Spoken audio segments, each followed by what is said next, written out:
The actual our discipleship pathway that our church leadership has put together. We're just going to do a quick review of that. Hopefully you're familiar with it. I think the video did a really good job of just reminding us that we want the process to be simple. We want it to be something that's easy to implement, that's easy to follow, that's easy to remember, and that is something that can take some of the burden or the potential burnout of people, because we all know, many of us sitting in this room experience that. You get burned out.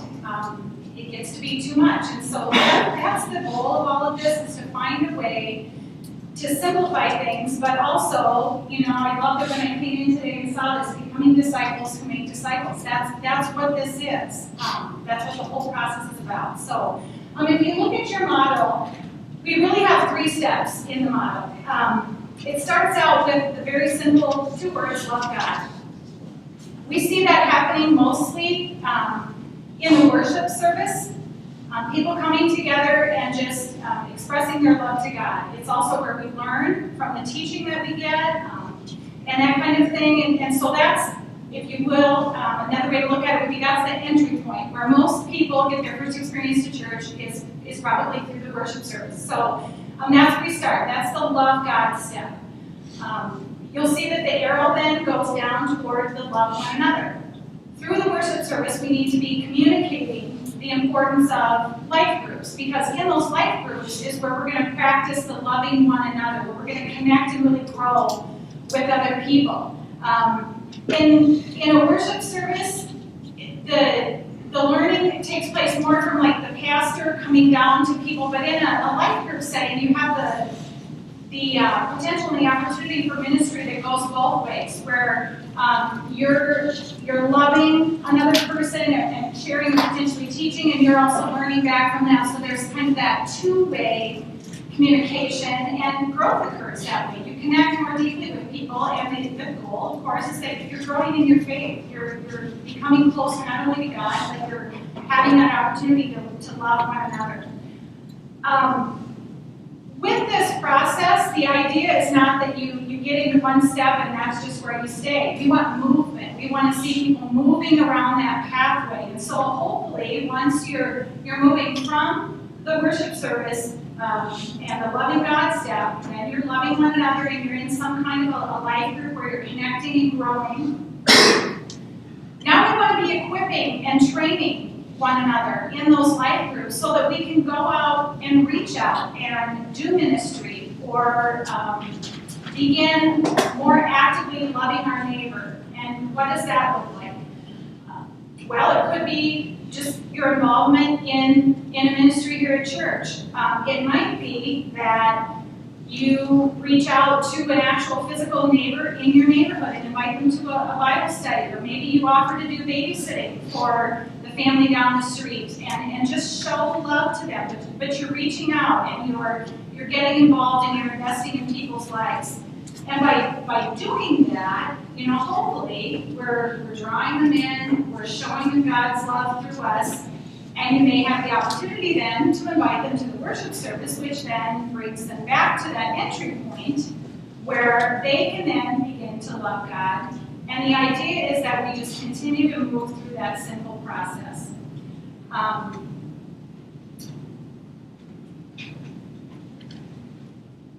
With this, the idea is that we're ready to take that next step now. We've done kind of the what is it and kind of why are we doing it. And in your commissions now, the idea is that we're going to get into the how do we do that.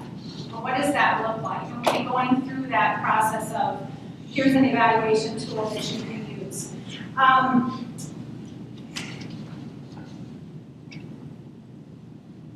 The idea of getting the word out and getting all of the church on the same page, Pastor Chris has done a great job of communicating that. On Sunday mornings, we've had these smaller meetings. Some other things are going to be coming up. We are going to be posting the discipleship model in all of the classrooms so that there's just a unity among everybody seeing it and the repetition of that. There's going to be something in the foyer where you're going to see that displayed. And so hopefully people will kind of grasp onto that. I think, you know, and Pat alluded to it, I think there's just a desire for simplicity. And I liked some of the things that were highlighted in the video too.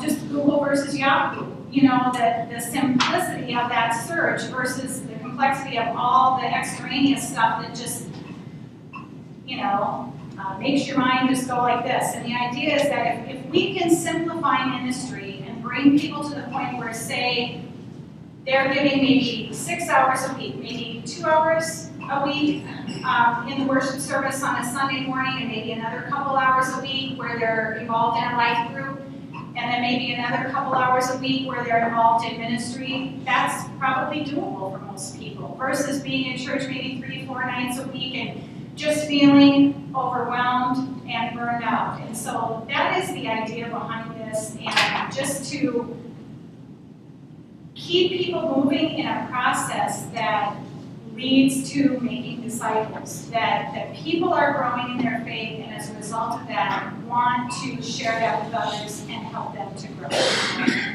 Disciples making disciples. That's the process. So. Thanks.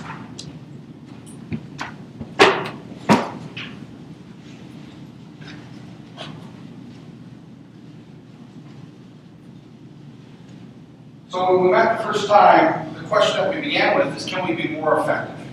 And we started it with the premise, the idea that God has done a lot of good things through this church and continues to work through the ministries of this church.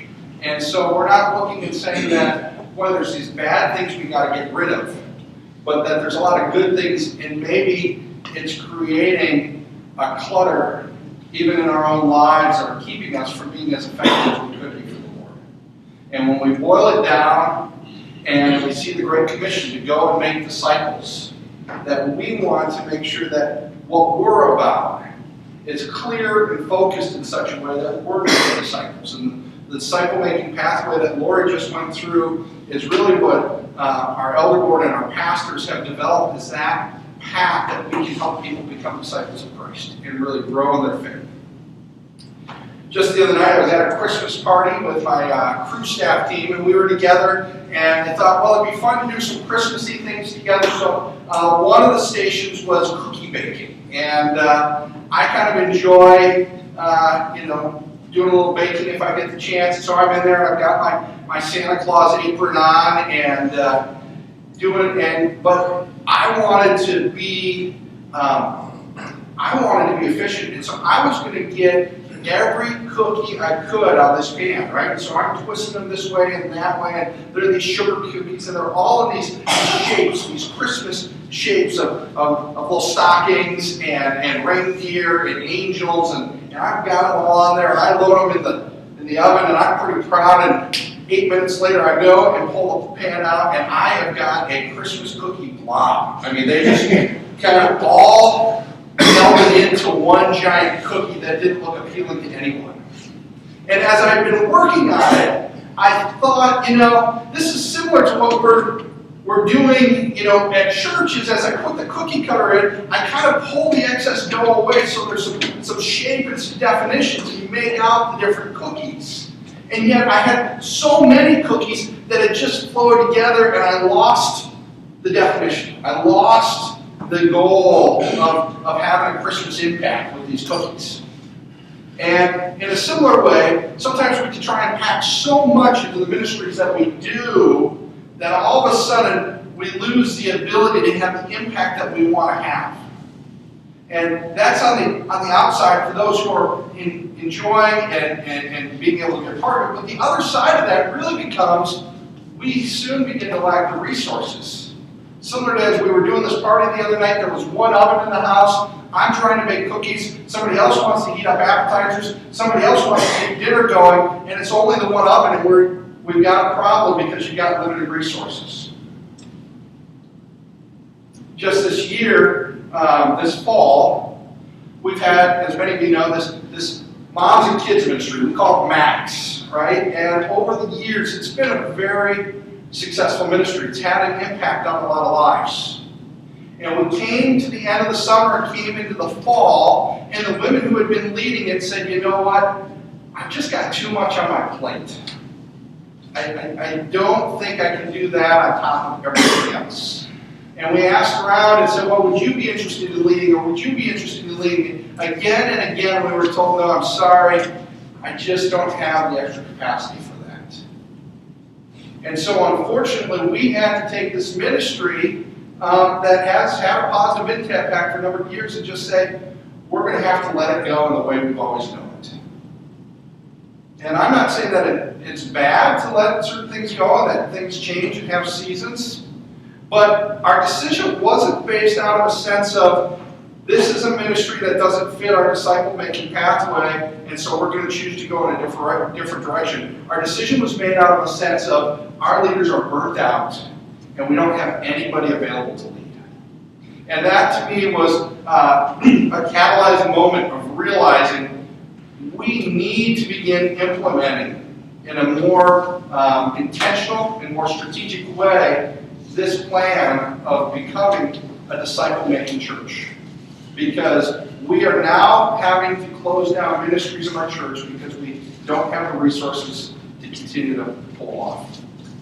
And I would much rather that we, as commissioners and commissions, are making those choices together on what's strategic and what ministries we really want to fit with what we're doing, rather than ending up in that position of having to cancel something that maybe we would like to keep going, but we just don't have the resources to do it anymore.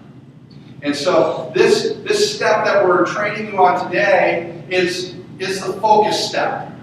It's designed to help us be intentional about the ministries that we're doing and decide, does that fit with what our goal is as a church? Does that fit into our disciple-making pathway?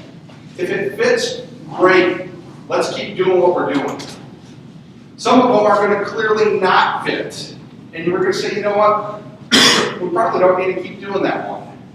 And we can clear away some of the clutter and some of the demands we're putting on people's schedules. And some of them we're going to look at and we're going to say, you know what? I don't think that fits, but maybe it should. And we may have to massage it a little bit. We may have to work with it so that it is a ministry that will add to our disciple-making pathway. So we don't have to get rid of it, but we may have to modify or change it so that it fits into our goals and direction as a church, and that we're putting those resources into the things that are building disciples. When we did the first presentation, we quoted Luke or Matthew 12:33, make a tree good, its fruit will be good, make a tree bad, its fruit will be bad, for a tree is recognized by its fruit. And we want to be recognized for the good fruit that we produce. In John chapter 15, it's a familiar passage, I'm sure you know, about the vine and the branches. One of the first two verses, it says, Jesus is speaking, he says, I am the true vine and my Father is the gardener. He cuts off every branch in me that bears no fruit, while every branch that does bear fruit, he prunes so that it will be even more fruitful. I think that verse 2 is really the picture of what we're doing in this focus step. Is if there's anything here that's not producing fruit, we want to trim those branches off. And if there are the other things that are producing fruit, we want to prune them so they're even more fruitful. And so, what we're about is giving you a tool that you can use to help make that evaluation. We don't want this to be the pastoral staff or the elder board making top-down choices saying this stays, this changes, this goes. We want those people who are involved in commissions that work with those ministries every day making those choices. Going through and making the decisions on what is the right things to fit in here, what are the right things to keep, what do we need to change, because you guys working on the commission level, working with these things every day, are the ones who are going to be able to best evaluate that. And so the tool that we've given you that we're going to go through here in just a moment is really designed to help you work with your commission to go through and evaluate the ministries that are under your responsibility, under your umbrella, and and take a look at those and say, does this fit? And, what should we do with it? Now, if you get stuck, if you're saying, well, I don't quite know what to do with it, I don't think it fits, but I don't think we should get rid of it, what do we do here? Our elders and our pastors have spent a lot of time studying this book and really going through this so that the elder who's assigned to your commission or the pastor can come alongside you and really help you work through that. And we want to give you all the tools and resources so that you've got the support and the encouragement you need to be going through this process. It's not one where it's a top-down, it's going to come from the bottom up, but you've got all the support and resources you need from the elders and the staff of the church here to help make good decisions. And so with that, we're going to go through the evaluation tool. We thought the best way to do it today would be to use some real examples and walk through those together so you can see how it looks to kind of walk through the tool together and talk about those as a group and see where we go from there. So I'm going to turn it back over to Pat to come on up and kind of start walking us through the evaluation tool.